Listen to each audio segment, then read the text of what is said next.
That's what they're counting on here at the White House as they're trying to get some prices down.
Ladies and gentlemen, the President of the United States and First Lady Melania Trump.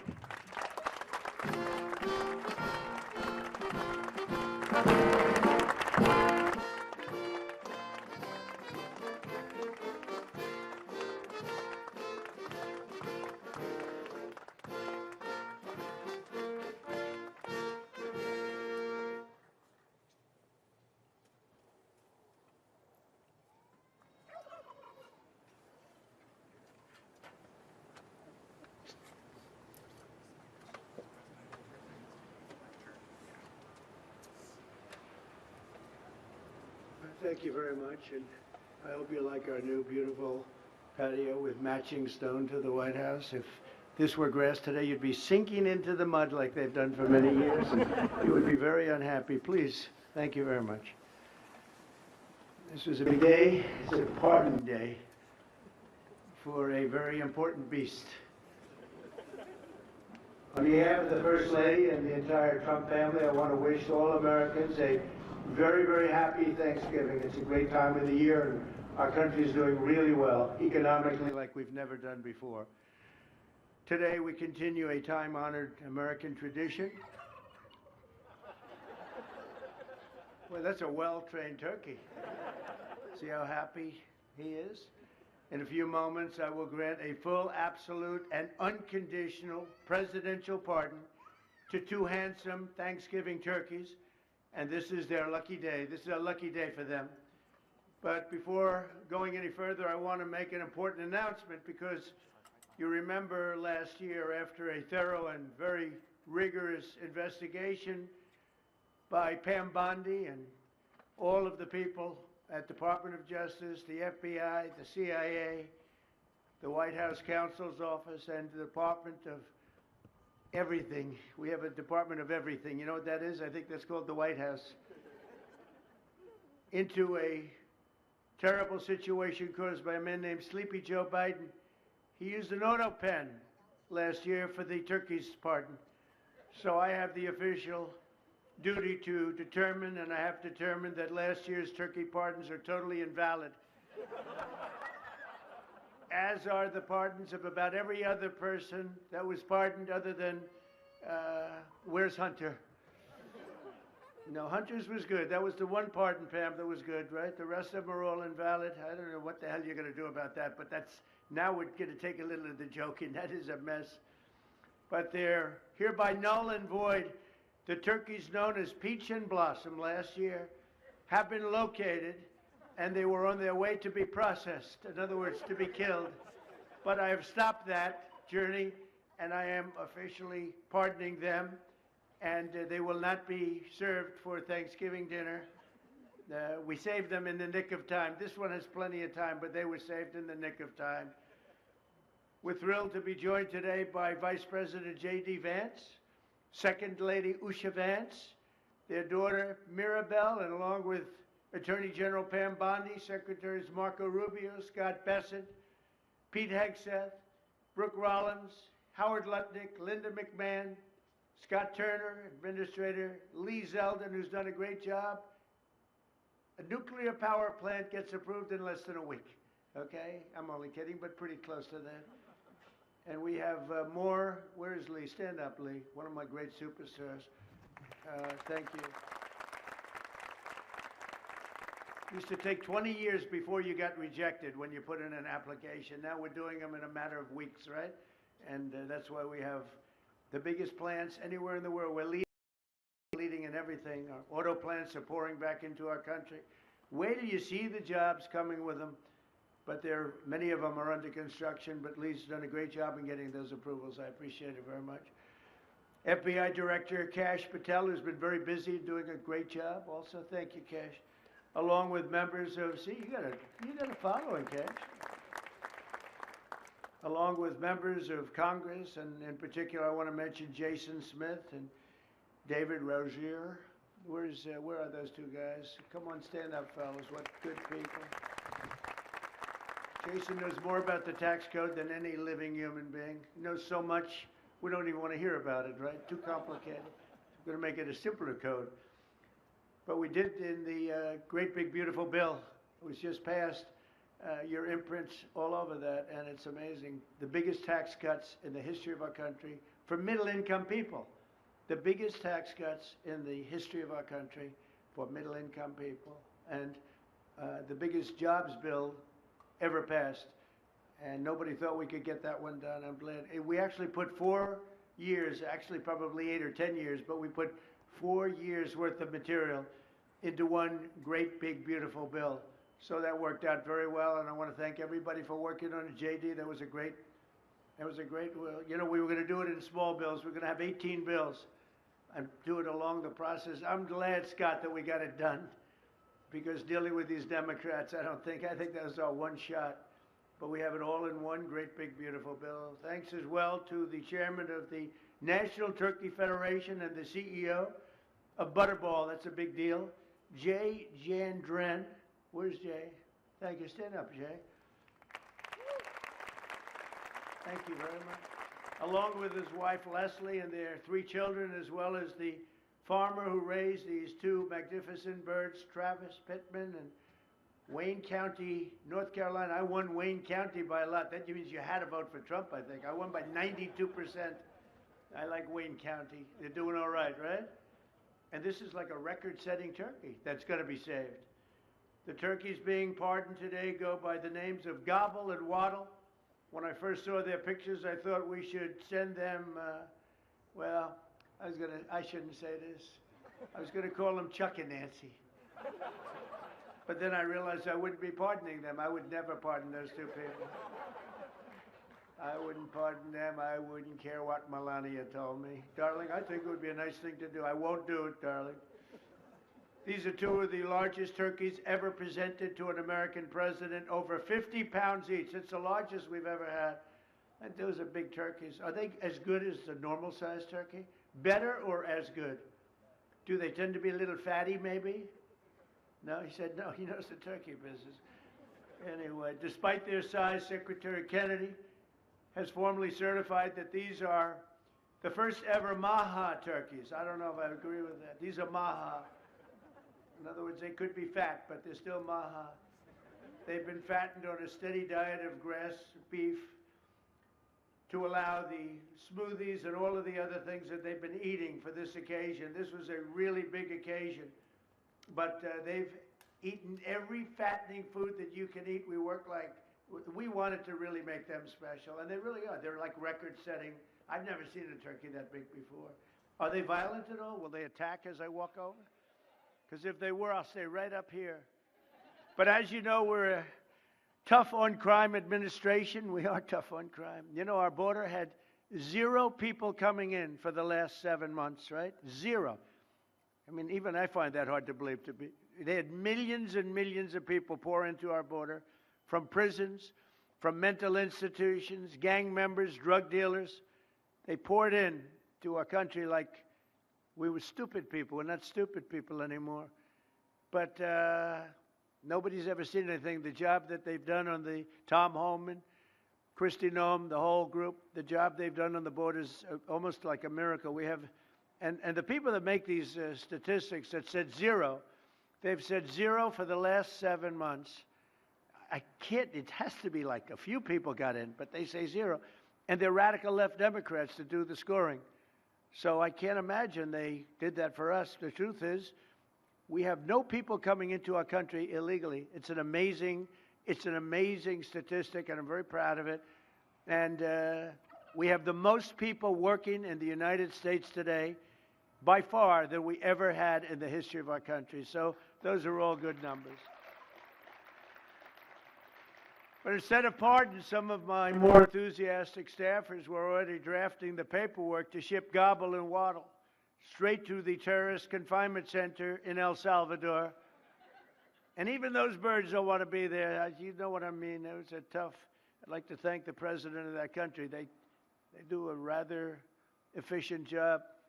It's got to be the largest prison in history. I've never seen anything like it. And a lot of people are behaving on our streets now. You know, Washington, D.C. is considered a safe zone. This was one of our most unsafe places anywhere in the United States. It is now considered a totally safe city. I won't tell you about murders. We're having murders, like a lot of murders, on a weekly basis.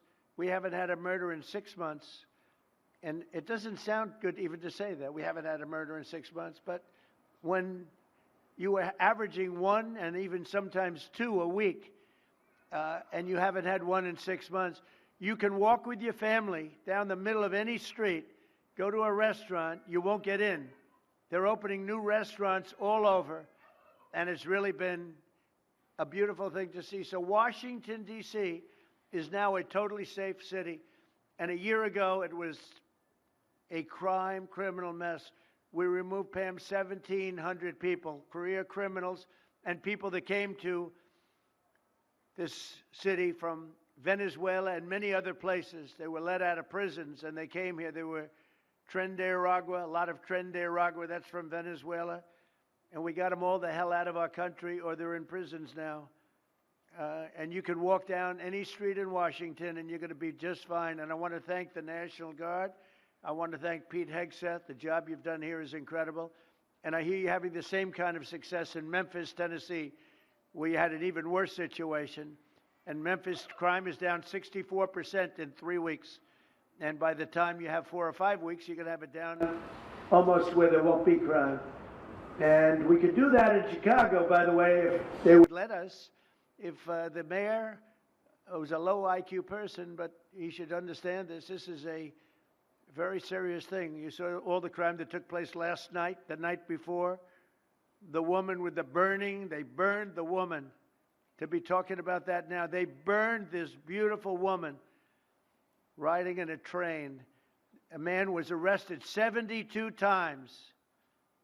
72 times, think of that. And they'll let him out again. The liberal judges will let him out again. But we're ready to go. You know, we've been moving toward Chicago. We have a governor that thinks it's wonderful that only like 7 people were killed this week. But we are moving toward doing it, and we're going to, if crime gets, it's horrible what's happening in Chicago. We could make Chicago a safe city in a period of 4 weeks. In a period of 8 weeks, 9 weeks, 10 weeks, it would be totally safe. And the people of Chicago want us to go there. And if you look at the crime that's taken place in Chicago in the last 2 weeks, just take a look. It's on the front page of every newspaper. It's out of control. The mayor is incompetent, and the governor is a big fat slob.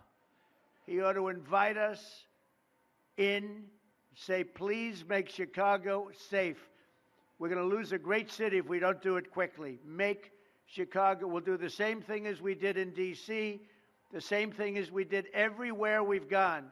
It's become almost instantly safe. And I want to do it in Chicago. So Governor Pritzker, if you're listening, let's get your act together. Invite us in. We're going to make your place so safe. You're not going to have these crimes that are making the newspapers and the front page of every newspaper and television story, news story. We'll make Chicago a safe place very quickly. I looked at the various cases, granting mercy, discovering that the terrible trauma that everyone's going through. And I had a little bit of a Pritzker joke. I was going to talk about Pritzker in size, but when I talk about Pritzker, I get angry because he's not letting us do the job. So I'm not going to tell my Pritzker joke. They have a very cute little joke, you know. Some speechwriter wrote some joke about his weight, but I would never want to talk about his weight. I don't talk about people being fat. I refuse to talk about the fact that he's a fat slob. I don't mention it. On a more serious note, as we gather around the dinner table, I'd like to lose a few pounds too, by the way. And I'm not going to lose it on Thanksgiving, I can tell you that, because I'm going to have a turkey, but it's not going to be that one. I hope all Americans will have the chance to enjoy the fellowship of family and friends and renew our faith in God's providence.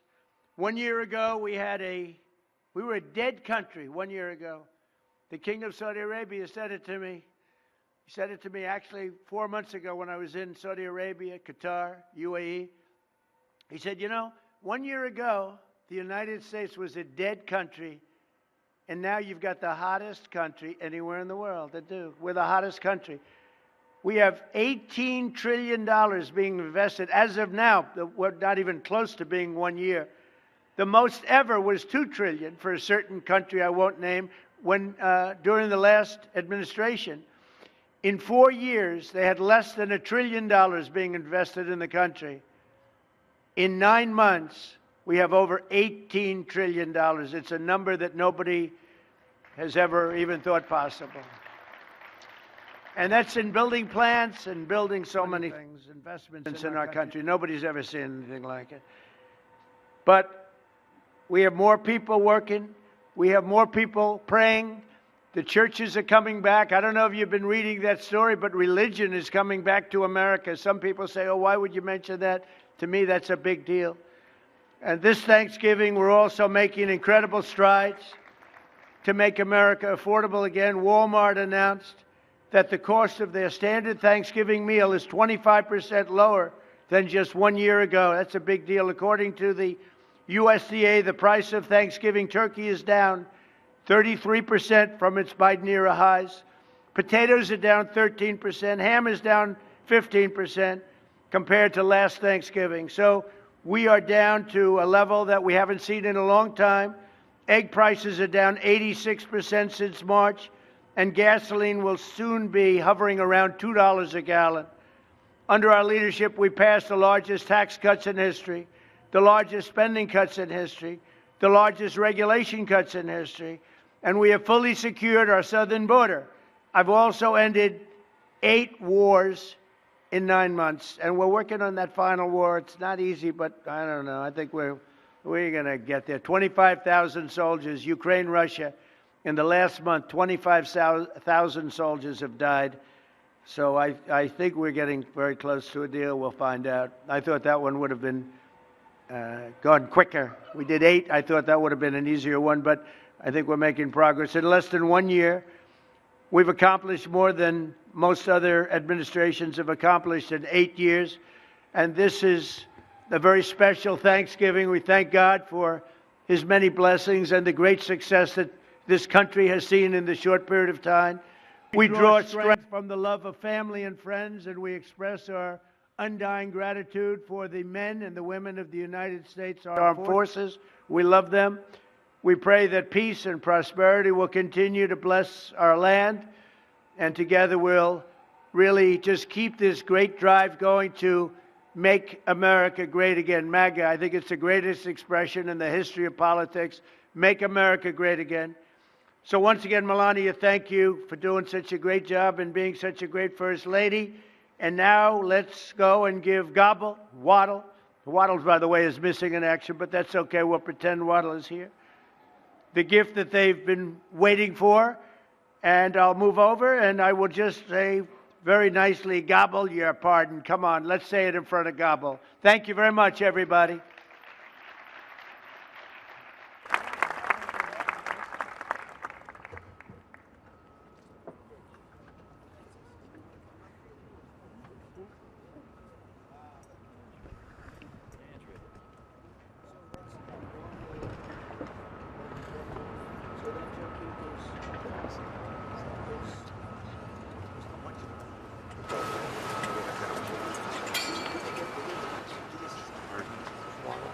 Just asked if they Looks get like a rather violent bird.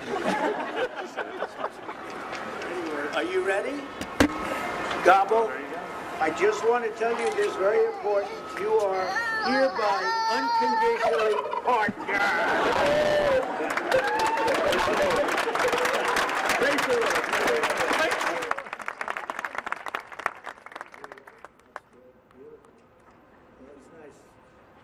I wouldn't want to harm this beautiful bird. That's good. Thank you very much. Thank you very much.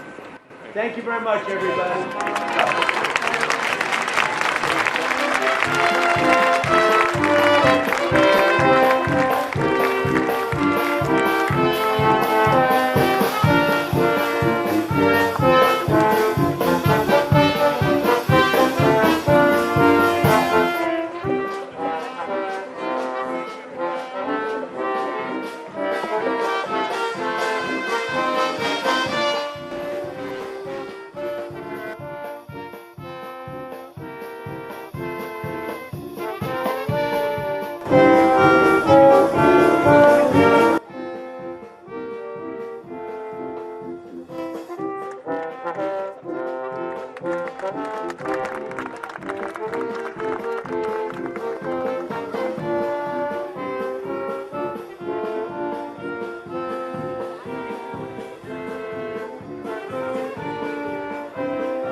well.